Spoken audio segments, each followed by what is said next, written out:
Io credo che possiamo partire, insomma.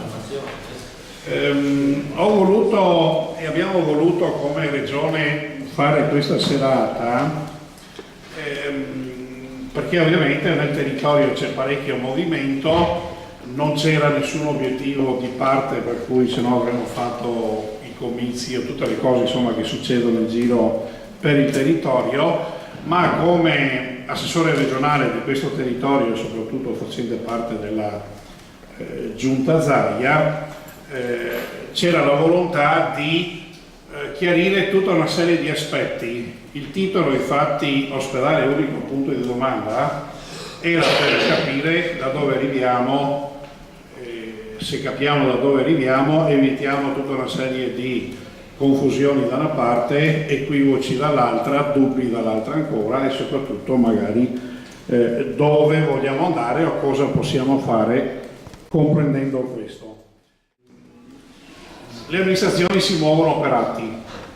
atti scritti, poi ci sono le chiacchiere al bar, ci sono i comizi, ci sono le tante cose che si dicono, che non si dicono e che insomma, su cui si può parlare, disfare, fare e disfare un po' di tutto. Ma io sono qui come Regione del Veneto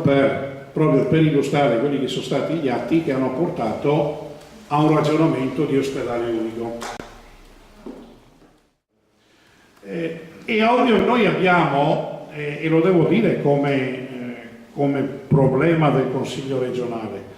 abbiamo un po' sottovalutato la programmazione dei singoli ospedali, anche se nel ragionamento che è complessivo a tutte le USL, l'esigenza di togliere i doppioni, i triploni di primariati c'erano e c'è l'esigenza per l'abbattimento di tutta una serie di costi,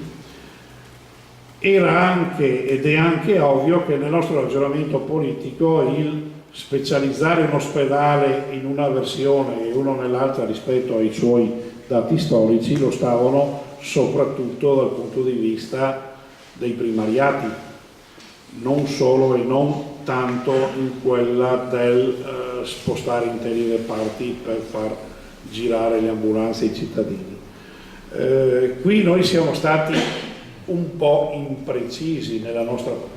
Ma da cosa siamo stati abbagliati tutti quanti? Dal fatto che a breve tempo ci sarebbe stata la decisione della sede. In breve tempo è già passato un anno, la programmazione prevedeva come primo step il 31 dicembre 2015 in cui i direttori generali non è che può aspettare o fare quel che vuole, loro hanno una programmazione prevista, degli step previsti dalla programmazione stessa e quindi se il direttore generale fa una serie di operazioni le fa perché è obbligato a farle, a meno che non gli venga detto dalla programmazione stessa fermati o fa qualcos'altro. Per fare questo noi abbiamo iniziato un percorso, noi intendo il sottoscritto e qualcun altro, ha firmato una mozione in cui se da una parte ha detto siccome stiamo decidendo, insomma abbiamo cercato di fare quelle cose alla cosiddetta politica per poter dare delle risposte, però siccome stanno decidendo sull'ospedale unico, anche se è in ritardo, spetta un attimo a fare la programmazione. È ovvio che questa è solo una mozione fatta dal Consiglio, non ha nessun valore giuridico, è un intento politico, è un obiettivo politico. Per poter realmente la mozione farà diventare programmazione, bisogna che ci sia un atto o della Commissione o della Giunta, ma l'atto della Commissione o della Giunta c'è solo se poi nel territorio realmente c'è la volontà di andare all'ospedale unico, altrimenti c'è l'altro aspetto nuovo di questi giorni. Torniamo alla vecchia maniera, basta ospedale unico e allora riprogrammiamo le schede in versione o in situazione diversa. Sembra tutto facile e semplice, però siccome o problemi singoli o problemi complessi ce ne sono comunque anche in altre parti, non è che